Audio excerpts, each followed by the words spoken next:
কাকা আসসালামু আলাইকুম কাকা। ওয়ালাইকুম সালাম। কাকা আমি তো আপনাকে নিমন্ত্রণ দিয়েছিলাম। নিমন্ত্রণ কিসের? বিয়ের নিমন্ত্রণ। হোয়াট? বিয়ে? কার বিয়ে? কেন আমার বিয়ে? তোমার বিয়ে? আপনি কি নিমন্ত্রণ পাননি তাহলে? নিমন্ত্রণ কাকে দিয়ে পাঠিয়েছো? এই তো আব্দুল হামিদকে দিয়ে। তুমি কি করে ভাবলে যে হাউস সার্ভেন্ট দিয়ে তুমি তোমার ম্যারেজে আমাকে ইনভাইট করবে আর আমি তা অ্যাকসেপ্ট করব?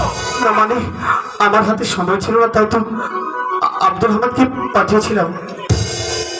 যাকে কোন জমিদার বংশের কন্যাকে তুমি বিয়ে করেছো? না মানে জমিদার বংশ নয়, হচ্ছে ওই যে শালগ্রামের রফিক কাজী আছে না? হ্যাঁ, রফিক কাজী। রফিক কাজীর ছোট বোন গুনাই বিবিকে। গুনাই বিবিকে? ঠিক আছে।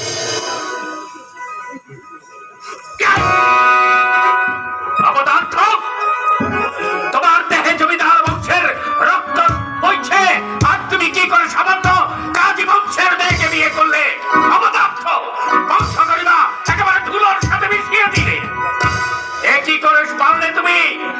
কাকা বিয়ে করবো লাগে আসলে গুনুকে আমার পছন্দ হয়েছে, তাই আমি নিজ ইচ্ছেই গুনুকে বিয়ে করেছি। তোমার পছন্দের আগে আমাকে জিজ্ঞাসা জিজ্ঞেস করা তোমার উচিত ছিল। দায়িত্বটা তোমার নয়, দায়িত্বটা ছিল আমার। অনেক দায়িত্ব আপনার উপর ছিল, কিন্তু আপনি একটা দায়িত্ব তো পালন করেননি কাকা। কি বলতে চাও তুমি? হ্যাঁ, আমার পিতা আপনার কাছে আমাকে গচ্ছিত রেখে গেছে, গেছে? বলেছিল আমাকে লেখাপড়া শিখে মানুষ করতে। আপনি কি আমাকে মানুষ করেছেন তুমি লেখাপড়া নিজের শিখে? দেশটাই তা করেছো। আপনি আমার স্কুলের তারা বন্ধ করে দিয়েছেন। তুমি কি লেখাপড়া শিখোনি? কোথায়? আমাকে স্কুলে পাঠিয়েছে, লেখাপড়া কি আমি করতে পেরেছি? সেটা তোমার ব্যক্তিগত ব্যাপার। যাক, আমি যে জন্য এসেছি সেই কথাটাই শুনে বলবো কাকা। হ্যাঁ বলো। আমি এসেছি, আমার পিতা মৃত্যুর সময় আমার 9 লক্ষ টাকার জমিদারি আপনার কাছে তো গচ্ছিত রেখে গেছে। হ্যাঁ। আর তার পূর্ব শর্ত ছিল, আমি যখন নাবালক থেকে সাবালক প্রাপ্ত হব আমার জমিদারি আমাকে ফিরিয়ে দেবেন, তাই না? তা এখন কি করতে হবে? এখন আমার জমিদারিটা আমাকে দিয়ে দিতে হবে। বলো কাকা। অবদার্থ কি করে ভাবতে পারলে জমিদার দলিলউদ্দিন তার জমিদারি থেকে 9 লক্ষ টাকার জমিদারি তোমাকে লিখে দেবে? কেন? এটা তো আমার বাবার গচ্ছিত রেখে যাওয়া সম্পদ। তোমার বাবার 3টি ওয়াদার 2টি তুমি স্বেচ্ছায় পূরণ করেছো। হ্যাঁ, করেছি। আর একটি যদি সম্ভব হয় তুমি তোমার নিজের ইচ্ছায় পূরণ করো, আমি সেটি দেবো না। কাকা, আমার তো আপনার মধ্যে কেউ নেই, শুধু আপনি আছেন। আমার জমিদারিটা দয়া করে আমাকে ফিরিয়ে দিন কাকা। বলেছি তো, জমিদারি তো দূরের কথা, একটি কানা করিও আমি তোমাকে দেবো না। কেন দেবেন না? দেবো না এই জন্য, এটা আমার ইচ্ছা। কাকা, এই, জমিদারি যদি আপনি না দেন তাহলে আমি আপনার বিরুদ্ধে বিদ্রোহ করবো কাকা। what? হ্যাঁ কাকা, তোমার এত বড় স্পর্ধা, তুমি আমার বিরুদ্ধে বিদ্রোহ করতে চাও? প্রয়োজন আমি তাই করবো। কি করবে তুমি? আমি যুদ্ধ করবো আপনার বিরুদ্ধে। হ্যাঁ কাকা, তবু আমার জমিদারি আমি চাই। বলুন, এখনো সময় আছে। সোজা আঙ্গুলে যদি গিয়ে না ওঠে, আমি কিন্তু আঙ্গুল বাঁকা করতে চেষ্টা করবো। আমার 9 লক্ষ টাকার জমিদারি ভালোই ভালোই আপনি আমাকে ফিরিয়ে দেন কাকা। আমি বলেছি তো, তোমার জমিদারির একটি কানা করি আমি তোমাকে দেবো না। সাধ্য থাকে তো আমার কাছ থেকে তুমি ছিনিয়ে নিয়ে যাও। কাকা, এখনো সময় আছে, ভালো ভালোই বলছি। আপনি আমার জমিদারি আমাকে ফিরিয়ে দিন। এই, এক কথা বারবার ভালো লাগে না। এই মুহূর্তে এখান থেকে না গেলে ছাদ ধাক্কা দিয়ে আমি তোকে বের করে দেবো। আমিও জমিদারি না নিয়ে এখান থেকে একটি পাও যাবো না কাকা। তোকে একটি কানা করি আমি দেবো না। ভালো ভাবে বলছি, জমিদারি দেবেন কিনা বলুন।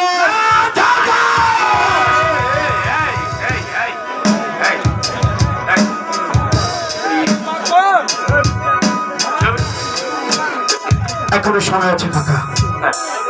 এই বুবা জানোয়ারটা যদি একবার গর্জে ওঠে তাহলে আপনার এই খাঁচা থেকে পাখিটা উড়ে যাবে। তাই ভালো ভালো বলছি, আমার 9 লক্ষ টাকার জমিদারি আমাকে ফিরিয়ে দেন কাকা।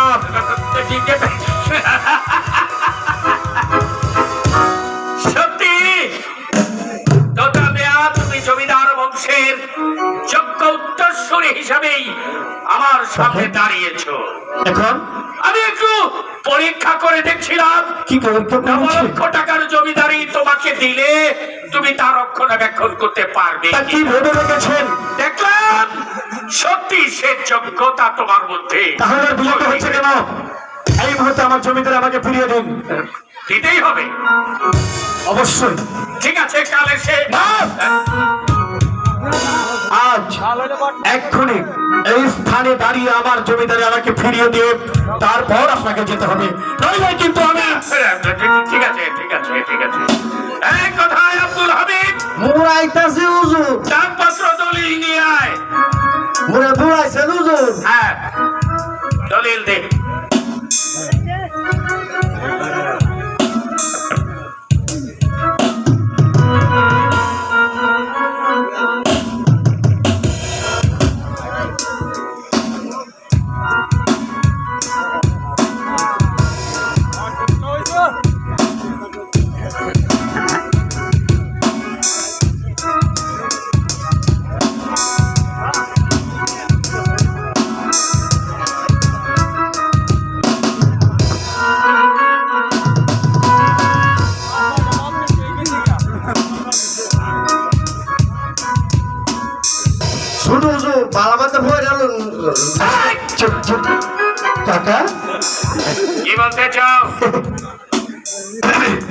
তোমাকে বলছিলাম মাত্র 5 লক্ষ টাকা জমিদারি।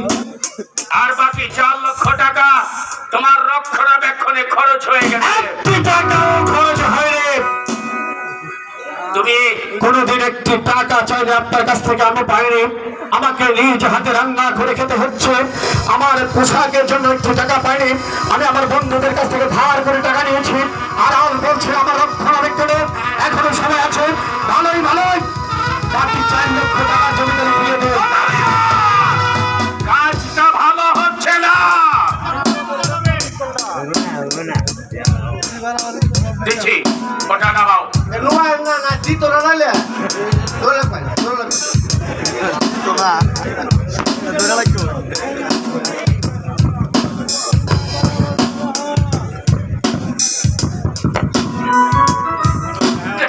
দিচ্ছি।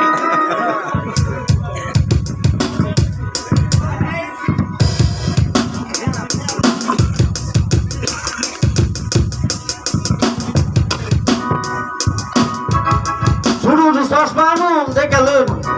আব্দুল হামিদ, যে এই সমস্ত দলিলপত্র আজ থেকে তোমার হেফাজতেই থাকবে। আচ্ছা ঠিক আছে, জি যাও। আর চুরি হইতো না, চিন্তা করেন না যেন আপনার বাসু দিতে তুই আমার মেয়ে আপনার টাকা পুরো গজবটা করছে ছোট্ট ব্যাপার। আপনি জানোয়ারের মতো চিল্লাচ্ছেন কোনো সাধারণ চা করে সঙ্গে। জমিদারি পেয়েছো, এবার তুমি আসতে পারো। তা তো অবশ্যই, কিন্তু তার পূর্বে একটি কথা বলে যাচ্ছি। কি কথা? আপনি তো আমার চাচা, হ্যাঁ, বয়সে অনেক বড়, তাও আবার চেয়ারম্যান, কিন্তু আপনি এত বোকা তা ভাবতে পারেনি কখনো। কি বলতে চাও তুমি? এই তো বলতে চাই না, আমি আপনাকে দেখাতে চাই শুধু। কি? এই দেখুন না,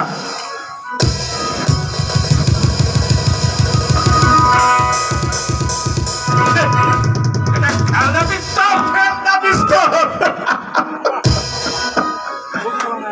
তোমার কথা। হ্যাঁ, কেমন? কি ভেবেছেন আপনি নিজেকে? আপনি হচ্ছেন জমিদার বংশের প্রথম জমিদার, এরমাদ আলীর একমাত্র ছেলে, ছোট জমিদার আমি লাল মিয়ার ছেলে জমিদার তুতামিয়া।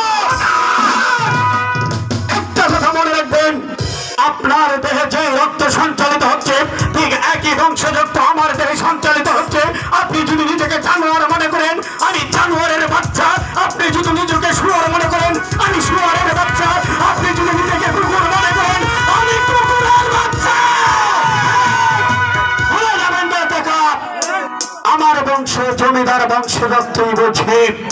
এই দেহটা আপনি যে রক্তে ঘোরা একই রক্তে গড়িয়ে দিয়েছে, তাই তো আপনার মতো চালাকি করে আমার 9 লক্ষ টাকার জমিদারি আমি আপনার কাছ থেকে ছিনিয়ে নিয়েছি। কাকা, আমি চলে যাচ্ছি। একটি কথা শুনে যাও। কি বলতে চান? নকল পিস্তল দেখিয়ে আমার কাছ থেকে যেভাবে তুমি জমিদারি ছিনিয়ে নিলে, হ্যাঁ, অতএব তোমার সাথে আমার রক্তের সম্পর্ক আমি অস্বীকার করলাম। আজ থেকে কোন বিপদ, কোন সমস্যা, কোন কাহিনী নিয়ে আমার সামনে বেরিয়ে যা, বেরিয়ে যা কুলাঙ্গার, কাকা, বেরিয়ে যা। আপনি আমায় ক্ষমা করবেন কাকা। আমি তো আপনার সন্তানের মতোই, আমি ভুল করে থাকি। আপনি আমাকে ক্ষমা করে দেবেন কাকা, আপনি আমাকে ক্ষমা করে দেবেন।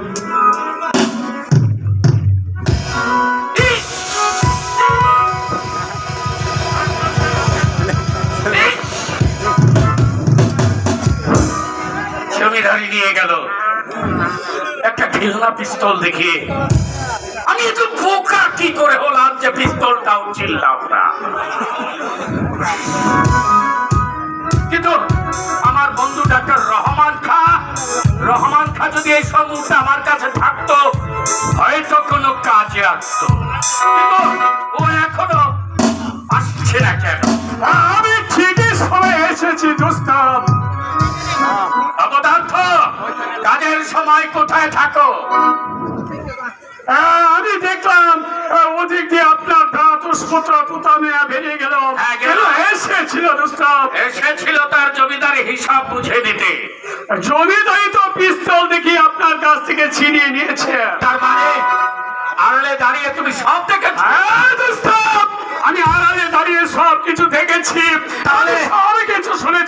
তবে সময় মতো এসে বাধা দিলে না কেন? বাধা দিলাম না এই জন্য সে সালু গ্রামের চেয়ারম্যান এত বোকা হয়েছে, সে বিখ্যাত পিস্তল দেখে 9 লক্ষ টাকার জমিদার। এত বড় স্পর্ধা, এত বড় স্পর্ধা তো তবে আর আমার কাছ থেকে জমিদারি নিয়ে যা, যাক যাক যাক যাক। তার জমিদারি তাকে বুঝিয়ে দিয়েছি, খুব ভালোই হয়েছে। চেয়ারম্যান সাহেব, আপনি কি ভুলে গেছেন এই তোতাই একদিন আপনার অন্তরাল হয়ে দাঁড়িয়েছিলাম? আপনার বুকে রেখে মাত্র আশা আকাঙ্ক্ষা যাকে নিয়ে আপনি দুনিয়াতে বেঁচে আছেন, সেই ফুটন্ত গোলাপ কোনাই সুন্দরীকে আপনার কাছ থেকে কুদাই কুদাই কুদাই, হ্যাঁ কুদাইকে সে আমার কাছ থেকে ছিনিয়ে নিয়েছে, কিন্তু আমি এখন কি করতে পারি?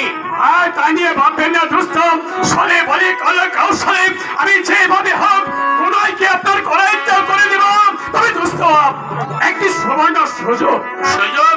হ্যাঁ, সুবর্ণ কি সুযোগ। সেই সুযোগ? কোনাই তার সখীকে নিয়ে নদীর ঘাটে গোসল করতে যাচ্ছে। তাহলে আবার কি লাভ? তাহলে আমরা